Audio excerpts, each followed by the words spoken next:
आप शुरू कीजिए। हेलो श्री प्राणनाथ प्यारे की जय। श्री सतगुरु महाराज की जय। समस्त सुंदर साथ की जय। प्रणाम जी, सभी सुंदर साथ जी को प्रेम प्रणाम। तोरी मोहिनी सी सुरतिया, तोरी मोहनी सी सुरतिया, श्री राज प्यारे जू, श्री राज प्यारे जू। तोरी मोहनी सी सुरतिया, तोरी मोहनी सी सुरतिया, श्री राज प्यारे जू, श्री राज प्यारे जू। सखी देख देख हर खतिया, सखी देख देख हर खतिया, श्री राज प्यारे जू, श्री राज प्यारे जू। ये नैन सदा सुखदाई, शोभावरनी ना जाई। ये नैन सदा सुखदाई, शोभावरनी ना जाई। बाकी बाकी चितवनिया, बाकी बाकी चितवनिया, श्री राज प्यारे जू, श्री राज प्यारे जू, श्री राज प्यारे जू, श्री राज प्यारे जू। अधरों की लाल किनारी, उस पर मैं जाऊं वारी। अधरों की लाल किनारी, मैं उस पर मैं जाऊं वारी। तोरी मंद मंद मुस्कनिया, तोरी मंद मंद मुस्कनिया, श्री राज प्यारे जू, श्री राज प्यारे जू। तोरी मोहनी सी सुरतिया, तोरी मोहनी सी सुरतिया, श्री राज प्यारे जू, श्री राज प्यारे जू। सखी देख देख हर कतिया, सखी देख देख हर कतिया, श्री राज प्यारे जू, श्री राज प्यारे जू। मुख में तंबोल की लाली, अद्भुत शोभा न्यारी। मुख में तंबोल की लाली, अद्भुत और निराली।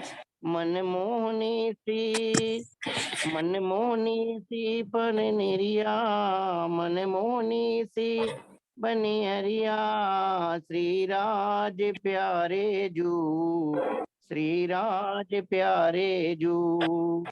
सखी देख देख हर कतिया, सखी देख देख हर कतिया, श्री राज प्यारे जू, श्री राज प्यारे जू।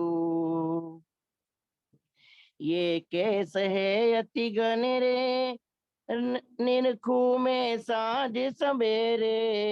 ये केस है अति घनेरे, निरखू में साँझ सवेरे। घुंघराली सी लटकनिया, घुंघराली सी लटकनिया, श्री राज प्यारे जू, श्री राज प्यारे जू, श्री राज प्यारे जू, श्री राज प्यारे जू। सखी देख देख हर कतिया, सखी देख देख हर कतिया, श्री राज प्यारे जू, श्री राज प्यारे जू।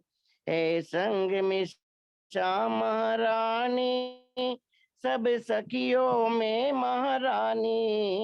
संग में श्याम रानी, सब सखियों में महारानी, इस युगल स्वरूप पे मैं जाऊं, इस युगल स्वरूप के मैं जाऊं, बलिहार प्यारे जू, बलिहार प्यारे जू, इस युगल स्वरूप पर मैं जाऊं, इस युगल स्वरूप पर मैं जाऊं, बलिहार प्यारे जू, बलिहार प्यारे जू, तेरी मोहनी सी सूरतिया, तेरी मोहनी सी सूरतिया, श्रीराज प्यारे जू, श्रीराज प्यारे जू। प्रणाम जी। बोलो श्री प्राणनाथ प्यारे की जय, श्री सतगुरु महाराज की जय, समस्त शिवर साथ की। प्रणाम जी प्रणाम सभी जी। सुन सकते हैं, प्रणाम प्रणाम प्रणाम जी। धन्यवाद हरीश भाई जी। प्रणाम जी। हाँ प्रणाम जी। दीदी आप आ जाओ। हाँ जी, बोलिए श्री प्राणनाथ प्यारे की जय, बोलो श्री सतगुरु महाराज की जय, बोलो श्री निजानंद स्वामी की जय, बोलो श्री निजानंद संप्रदाय की जय, समस्त सुंदर साथ की जय। बोल बोल गुम्मट वाले आपकी सदा सदा ही जय। श्री बंदो सतगुरु चरण को करूं सप्रेम प्रणाम, अशुभ हरण मंगल करन श्री देव चंद्र जी नाम। उसने पॉटी कर दी फिर से, कल भी करी थी पापा ने। ये इसको आदत है।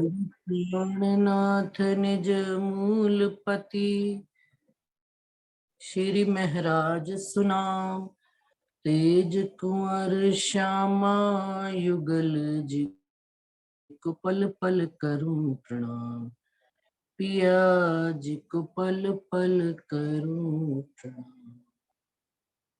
प्रथम लागू दो चरण को, धनिये न छुड़ाइयो खिन, लाख तली लालड़ियां मेरे जीव के ही जीवन, इन पांव तले पड़ी रहूं, धनी नजर खोलो बातू, पलना वालों निरखूं नेत्रे, मेरे जीव के ही जीवन, मेरे जीव के ही जीवन। बोलो श्री प्राणनाथ प्यारे की जय, बोलो श्री सतगुरु महाराज की जय। प्रणाम जी सुंदर साथ जी, सबको बहुत बहुत प्रणाम। सुंदर साथ जी, श्रृंगार प्रकरण मुख कमल मुकुट छवि चल रहा है वर्णन, चौपाई इसमें 80 हो गई थी। आप धामधनी इंद्रावती जी के धाम दिल में बैठकर हम सब रूहों को राजी महाराज के मुख कमल के ऊपर जो मुकुट लगा है उसकी छवि का वर्णन करना उन्होंने करने लगे हैं, परंतु 80 चौपाई तक उन्होंने उस बात का मंगलाचरण जो अभी तक चल रहा है 80 चौपाई में,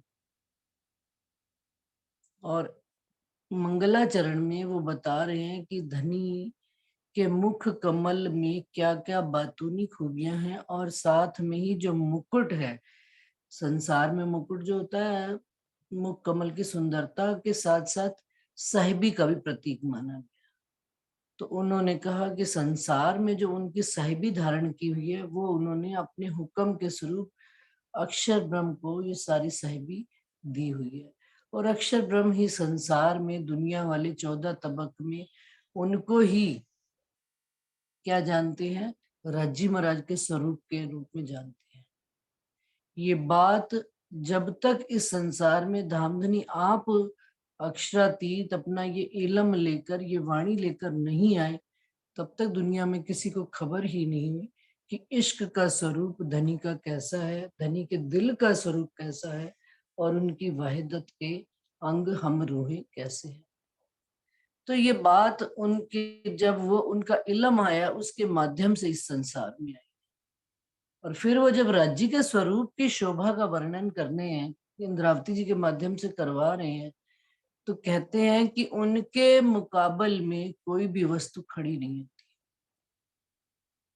जब परम धाम की जिमी के बराबर कोई चीज खड़ी नहीं होती, पशु पंखी के मुकाबल में नहीं कोई चीज खड़ी होती, हम रूहों के और श्यामा जी के तो, धनी की तो किसी से तुलना हो ही नहीं सकती।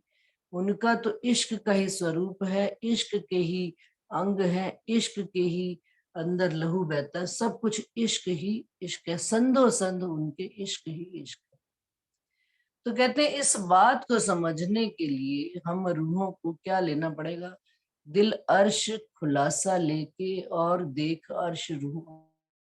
कहते हैं अर्श का इतना विस्तार, इतनी गहराई, इतनी अर्श में जो अर्श के चार, अर्श के जो गुण हैं, नरमाई, खुशबुएं और चकलाई और चिकनाई, इन सब चीजों का विचार करते हुए देखना, और परम धाम के अंगों के बारे में भी इंद्रावती जी कह रहे हैं हमको विचार करना है कि रूहों सरभर कोई आवे नहीं, हम रूहों के सरभर भी पर आत्म के स्वरूप के सरभर भी कोई भी आता नहीं है।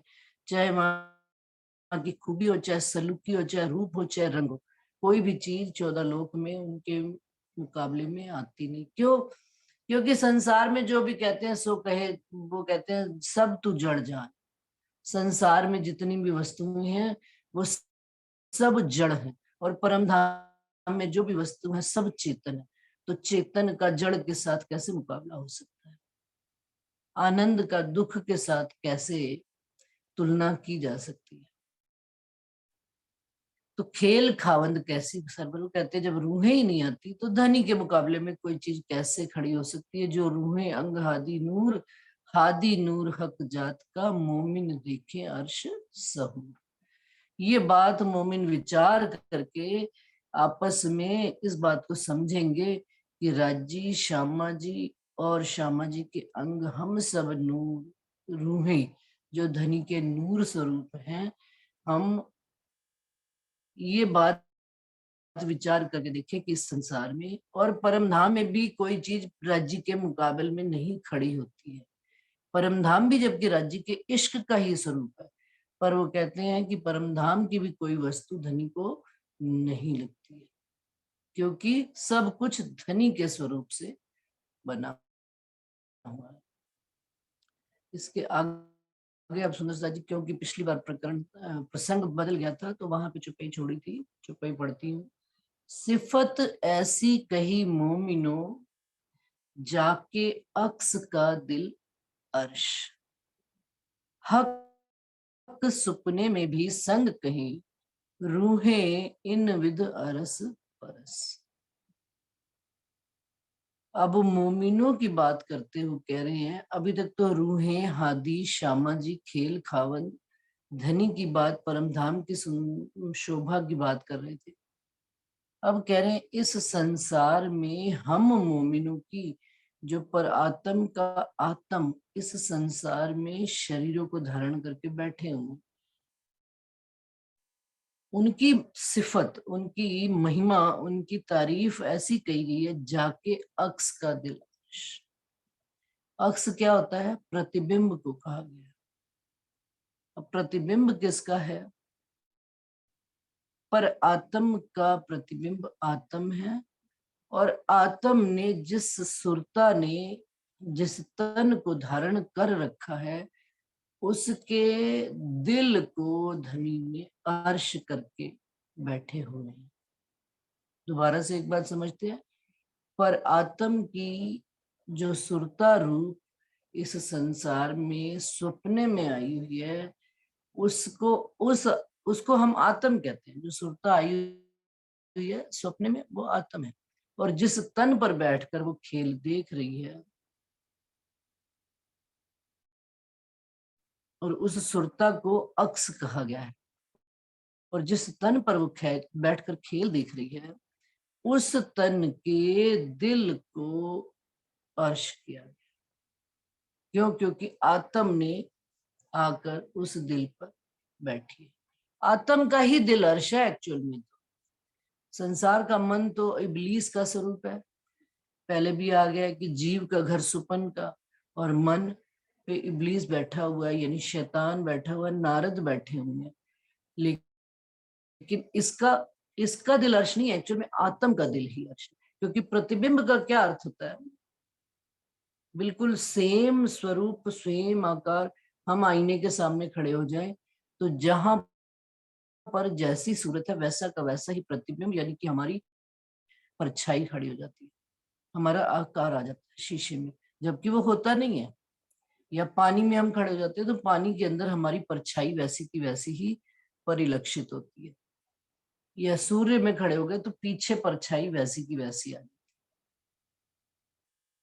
अब उसके ऊपर जो खड़ा, अब वो जो परछाई या वो जो सुरता, ख्याल, विचार हमारा जिस तन पे बैठा है, उसका आचरण वैसा ही आत्म उसको अपने स्वरूप बना लेती है, अपने अनुसार शरीर को चलाना प्रारंभ। तो कहते हैं हक सुपने में भी संग कहे रूहें इन विद अरस परस। इस प्रकार से धनी ने हम रूहों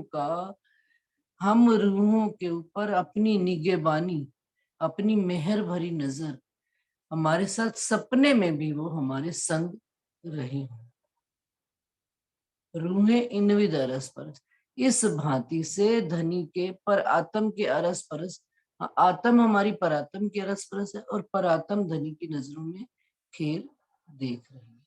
इस प्रकार से हम धनी की सारी लीला को जान रहे हैं, समझ रहे हैं। अब हम परात्म खेल कहाँ से देख रहे हैं, सपना कहाँ से देख रहे हैं? परात्म में बैठे बैठे धनी ने हमें अपने चरणों में बिठाकर अपनी नजर में लेकर इस खेल रूपी स्वप्न को दिखाना प्रारंभ किया। और हम वहां से आए नहीं है असल तन से, हमारी सुरता रूप इस संसार में आई हुई है। और सुरता ने स्वयं को ये तन मानना प्रारंभ। मान लीजिए अब जैसे हमसे हमारा इंट्रोडक्शन सबसे पूछा जाता है, तो मैं कहती हूँ मैं हिंदू हूँ, कहाँ की रहने वाली हूँ? जयपुर की रहने वाली हूँ। अच्छा, मेरे पति का नाम क्या है? मदन मोहन सेतिया है। अच्छा, आपके ससुर साहब का क्या नाम है? राजकिशोर जी सेतिया।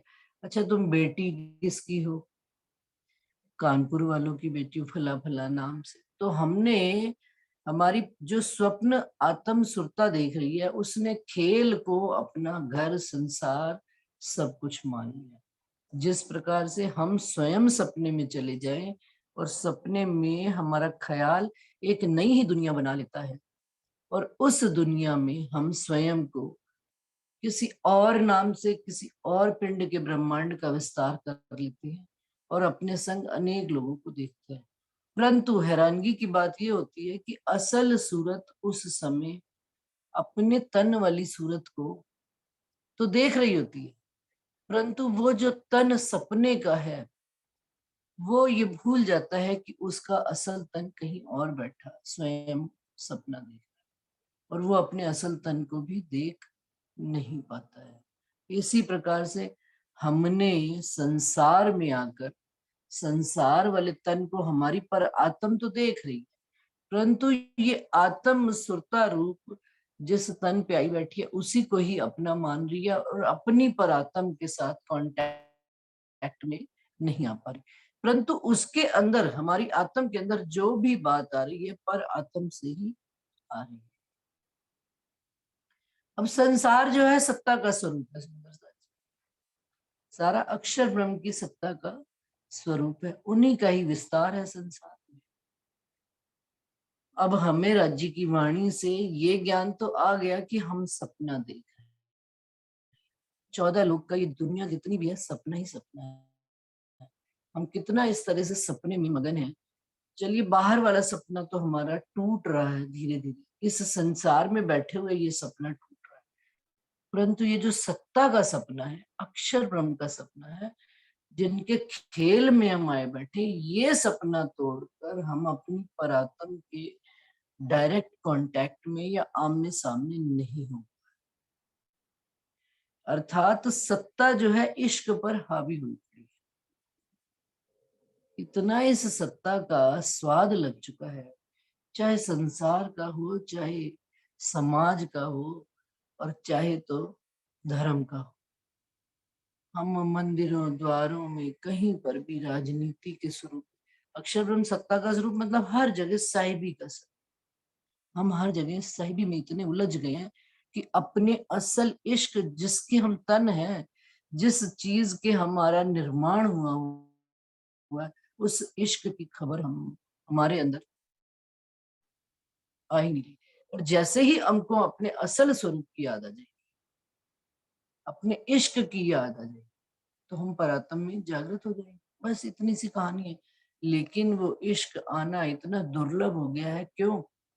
क्योंकि खेल साहिबी का, अक्षर ब्रह्म की सत्ता का खेल चल रहा है। उसमें हम राज्य की साहिबी के साथ साथ रूहें हम अपनी साहिबियों में भी मगन, अपनी धनी की लीलाओं में अपनी अपनी साहिबियां लेकर बैठते हैं, जिस बात के कारण हम सब अपने असल स्वरूप इश्क को याद नहीं कर पाते। सरकार श्री जी हमेशा कहा करते थे कि चर्चा जब सुनाया करते थे, अरे क्या जाना घर परम धाम, हम रूहों का तो ये सोचा, यही घर बना लिया है, यही मकान बना लिए हैं, यही घर गृहस्थी संसार बना लिया। राजी महाराज आप भी आ जाओ इस संसार में और यही अपना घर परिवार बना। तो हम वहां जाने को तैयार नहीं, लेकिन धनी को इस संसार में बुला रहे हैं, जबकि हम खुद इस संसार में आकर मेहमान हैं। लेकिन नहीं, मेहमान भी क्या, देखने भर आए हुए हैं, और देखते देखते ऐसे इस खेल में रच बस गए हैं कि दृष्टा से कर्ता रूप में कन्वर्ट हो। और अब कर्ता से दृष्टा होने में इतनी स्थिति खराब हुई पड़ी है कि कुछ पल के लिए दृष्टा हो पाते हैं, लेकिन जब तक किसी काम में खुद इन्वॉल्व ना हो, तब तक कर्ता, जब तक कर्ता नहीं बन पाते कि काम खत्म नहीं होता। और कर्ता बनते ही दृष्टा वाली स्थिति खत्म होती, और कर्ता बनते ही उसके दुख सुख माया के सब अपने संग लगने लगते हैं, और उनका असर भी दिखने लगता है। फिर स्वयं को महसूस भी यही करते हैं कि हम माया का ही स्वरूप है। क्यों? क्योंकि जब धनी की कोई बात याद आनी नहीं, धनी के प्रति कोई विचार करना नहीं, कोई सुनना नहीं, और सुबह मान लीजिए हम कोई भी, हमारी लगन में कमी है, इसमें कोई हर्ज नहीं, कमी हमारे भजन में ताथे पावत ना है। क्या कमी में भजन में कमी है? यदि हम प्रातः काल सुबह 1 घंटा बैठते हैं और हमें कुछ उपलब्धि नहीं हो रही, तो धनी की चाहत है या धनी की इच्छा है कि हम उनकी याद में और कुछ क्रियाएं ऐसी करें कि उनके संलग्न रहे, कि वो उनकी हमारे अंदर उनकी याद जागृत। लेकिन हम जितना जितना कर रहे हैं, हम उतने में ही संतुष्ट।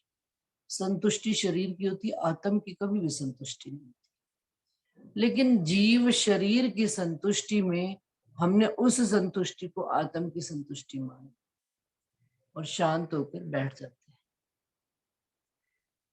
और हमें जागृत अपनी पिपासा, आत्मा की पिपासा, आत्मा सदा प्यासी ही है धनी के स्वरूप की।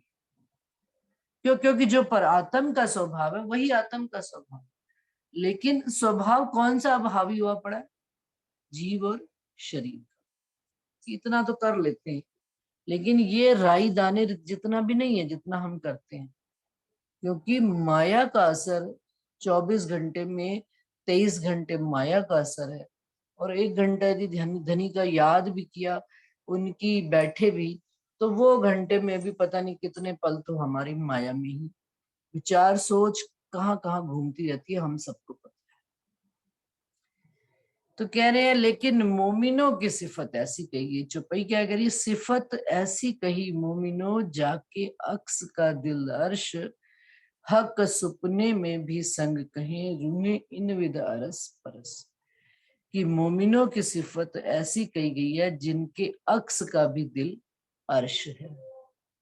अक्स यानी कि प्रतिबिंब, पर आत्म का प्रतिबिंब आत्म, और आत्म ने इस शरीर को धारण करके बैठी हुई है, और आत्म की वजह से यहाँ पर भी धनी ने हमारे दिल को अर्श किया हुआ है। और हक सुपने में भी संग कहें, रूहें इन विद अरस परस। धनी यहाँ पर भी हमारे हमें सुध है या नहीं है, धनी हमारी निगहबानी कर ही रहे। धनी हम, और उन्होंने बैठने का स्थान भी कहाँ ढूंढा, हमारे ही दिलों में छुप कर वो हमारे साथ बैठे हुए हैं। हमारी हर क्रियाकलाप पे नजर उन्होंने रखी हुई है। इस तरह से धनी इस स्वप्ने में भी हमारे संग है, रूहें इन विद अरस परस। रूहें इस प्रकार से धनी के अरस परस रूहें कब होंगी, धनी तो हमको देख रहे हैं, परंतु हमारी जब धनी से नजर मिलने लग पड़ेगी, धनी की बात को समझने लग पड़ेगी, तो इस तरह से हम भी धनी के अरस परस हो जाएंगे, और धनी की सब कई बात को समझने में और व्यवहार में लानी प्रारंभ। ये जो मोमिन अक्स कहे, जानो आए दुनिया माहे, हक अर्श कर बैठे दिल को, जुदे इत भी छोड़े नहीं। ये जो मोमिन अक्स कहे, अब जो अक्स कहे गए हैं, प्रतिबिंब कहे गए हैं, हमारा छाया कही गई है, इन्हीं को ही उन्होंने कहा मोमिन कहा। हमारी परात्म का अक्स आत्म को ही मोमिन कहा गया है। जानो आए दुनिया माही, ये मान के चलो कि जैसे वो दुनिया में आए ही बैठे हैं, और हक ने भी इन्हीं मोमिनों के, इन्हीं हमारे अक्सों के दिल को अर्श करके बैठे हैं, और यहाँ पर भी उन्होंने हमको अपने से जुदा नहीं किया है। इस प्रकार से हम दुनिया में भी आए बैठे हैं कि धनी को लेकर ही हमारा, क्योंकि परात्म के अंगों अंग में, दिल में, बुद्धि में, सोच में, विचार में, नजर में, नेत्रों में, जुबा में, कानों में, सब जगह धनी का ही वास है। तो उस परात्म का प्रतिबिंब जब आत्म आई है, तो आत्म धनी को वहां से लेकर ही अपने से आई है। अक्स वो दिल को अर्श करके ही आई है, वहां से यहाँ क्यों, क्योंकि अर्श अक्स जो है जुदा होते रहे। अक्स में वही चीज आती है जो मूल स्वरूप में होती है। मान लीजिए मेरे मुंह, यहाँ पर हमारे चेहरे पर कोई दाग लगा हुआ है, कोई कालक लगी हुई, और मैं शीशे के सामने खड़ी होती हूँ, तो शीशे के सामने खड़े होते ही क्या होता है कि शीशे में भी मेरे प्रतिबिंब में भी वो कालक या काला टीका कुछ भी है वो दिखने लग पड़ता है। तो वो काला टीका, अब मैं यदि चाहूं कि मैं अपने अक्स में शीशे पे, अब हम कर क्या रहे हैं, हम उल्टा खेल कर रहे हैं, हम कपड़ा लेते हैं और शीशे को साफ करना प्रारंभ करते हैं। तो शीशे को जब साफ करना शुरू कर देते हैं तो दाग हटता नहीं, तो फिर उसी समय समझ में आती है अरे शीशे पर नहीं, यहाँ पर दाग। अपने मुख को जैसे ही साफ करते हैं, हमारा शीशा साफ होने लगता है। इसी प्रकार से, इसी भांति से, जैसे जैसे हमारे असल स्वरूप में धनी इश्क पैदा करते चले जाएंगे, हमारे यहाँ अक्स में भी इश्क आने लगता है, हमारी आत्म में भी वो इश्क आएगा और शरीर पर असर आएगा उसका, जीव और शरीर। परंतु हम यहाँ से उद्यम करें, उद्यम तो हमारी परात्म, उद्यम करना ही नहीं है। उद्यम तो हमारा शरीर और जीव सिर्फ इसलिए कर रहा है, लगा हुआ है रात दिन, और लगा भी रहना चाहिए। इस बात को कभी भी हमको, कि हमें पता नहीं धनी की कब कौन सी बात परात्म से आत्म के दिल में आए और हम उसको कैच ही ना करें।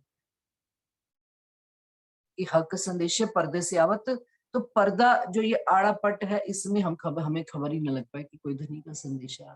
तो जितना तन और जीव जागृत होगा, हमें हमारी बात धनी की जल्दी कैच हम कर लेंगे। तो लेकिन अभी दोबारा वहीं से चलते हैं, अक्स के जो असल, अब कहाँ से खेल खिलाया जा रहा है, कहाँ से हमको सारी खेल में हमारी लीला का संचालन किया जा रहा है। कैसे हम कह देते हैं कि हम कठपुतलियां हैं। भाई ध्यान से सुने सुंदर सर जी। अक्स के जो असल ताए खिलावत सूरत, सो हिम्मत अपनी क्यों छोड़ही जामे अर्श की बरकत।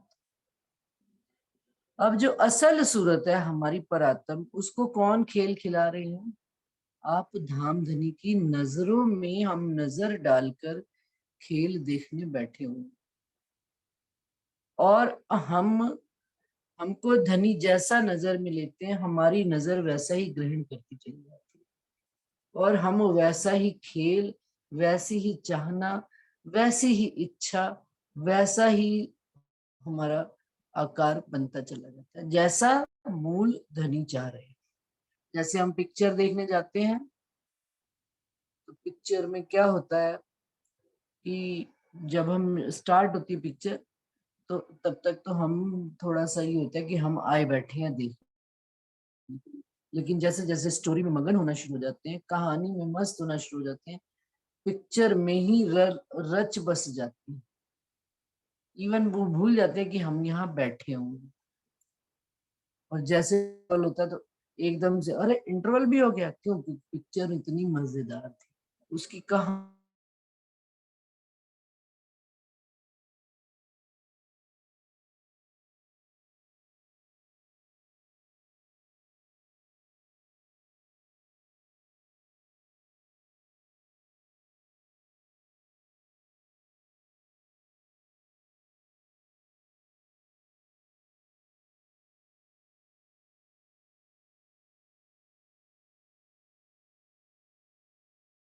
शायद किसी की तबीयत खराब।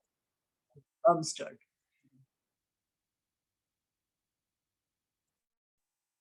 तो अक्स के सो हिम्मत अपनी क्यों छोड़ही जामे अर्श की बरकत, कि जो हमारे असल स्वरूप है, सूरता है हमारी असल, उसको खिला कौन रहा है? धामधनी राजी महाराज खिला, खिलाने वाले धामधनी राजी महाराज। और इस कारण से खेल में हम बार बार गिरकर उठ जाते हैं। क्यों? क्योंकि शक्ति हमको, हमें खेल में खड़े रहने की भी ताकत कौन दे रहे हैं? आप धनी दे रहे हैं। क्योंकि ये जीव और शरीर तो जब संसार में अपने आप को देखते हैं, अपने को फिर हिम्मत हार के बैठ जाते हैं, नहीं हमें धनी राजी महाराज पता नहीं ये कैसा खेल है, कितना दुखदाई है, दुख का ही स्वरूप है, इसमें हमको राजी आपका इश्क मिल ही नहीं सकता, ये कह के फिर हिम्मत हार के बैठ जाते हैं। लेकिन असल में हिम्मत कौन नहीं छोड़ रहा? कि जो मूल स्वरूप में, मूल स्वरूप धनी हमारी मूल सुरताओं को खेल दिखा रहे हैं, वो वहां से अपनी नजरों के द्वारा हमको शक्ति देते हैं, और आत्म में वो ताकत आती है, और जीव और शरीर जैसे मृत से पड़े फिर से खड़े होकर धनी की राह पर चलना प्रारंभ कर देते हैं। जिस प्रकार से एग्जाम्पल सुंदर सा जी आज इसलिए दे रही हूँ कि बात हमारे समझ में पूरी तरह से फिट होके बैठ जाए। जिस प्रकार से पावर हाउस एक शहर का क्या, अब तो इतने शहरों का विस्तार हो गया, एक एरिया का पावर हाउस एक जगह बना हुआ है, और वो पावर हाउस पूरे एक एरिया को बिजली सप्लाई करता है, और सबके घरों में लाइट आ रही है। कैसे? कि एक बटन को ऑन और ऑफ करने से। लेकिन यदि मैं ये कहूं कि मैंने अपनी लाइट का जनरेट मैं खुद करती हूँ, तो ये गलत बात है। एक्चुअल में तो जनरेट कहीं और होती है लाइट, लाइट की उत्पत्ति कहीं और से हो रही।